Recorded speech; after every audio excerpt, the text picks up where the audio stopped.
Hello and welcome back to Stressless Messless. Now today I'm not going to be putting out very many videos because I've got a lot of preparation to do for tomorrow.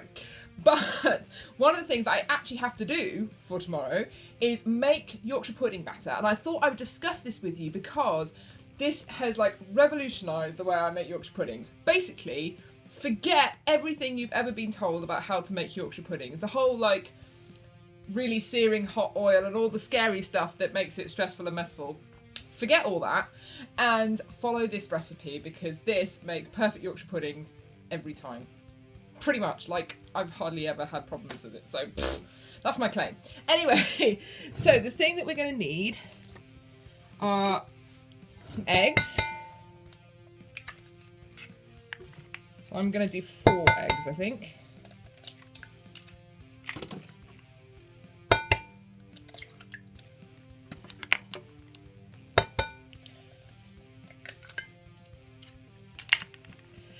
And then, you know the whole like adding adding oil to the pan and heating it up? Don't do that. Put the oil in the batter. So we're going to give it a good glug of oil.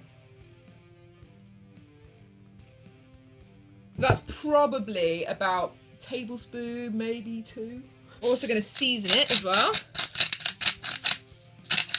So then we're going to whisk up the egg for quite a while until it's nice and frothy, and then we're going to add in our other tip that I have is to blend the egg and oil together. It kind of emulsifies it, but it makes it nice and frothy. So if you can't be doing with whisking it by hand. So now that's all nice and frothy, we're going to add in our flour and milk.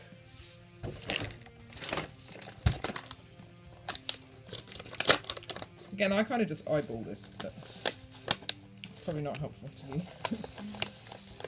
And it's plain flour, which always seems counterintuitive, but it does work.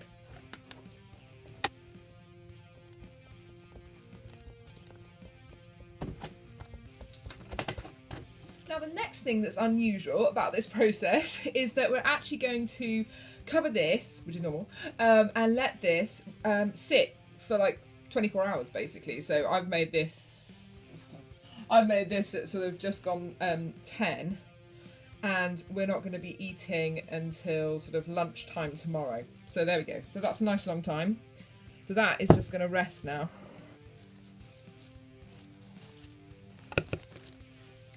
Okay, so obviously I'm not going to make you wait until tomorrow to find out what the rest of the stuff is for doing Yorkshire pudding. So basically, after you've let it rest overnight, the next thing to do, and this is the thing that kind of blows my mind when I think about it, is put it in a cold oven.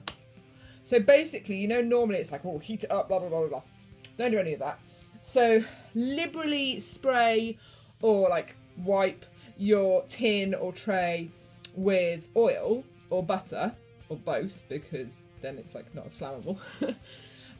But we're going to put the oven on when we put the Yorkshire puddings in. So pour out your batter, put it in, and then put your oven on, and you're going to put it on to 230 degrees. I don't know what that is in, I think it's 450 in Fahrenheit, but I'm not sure, so you have to look that up.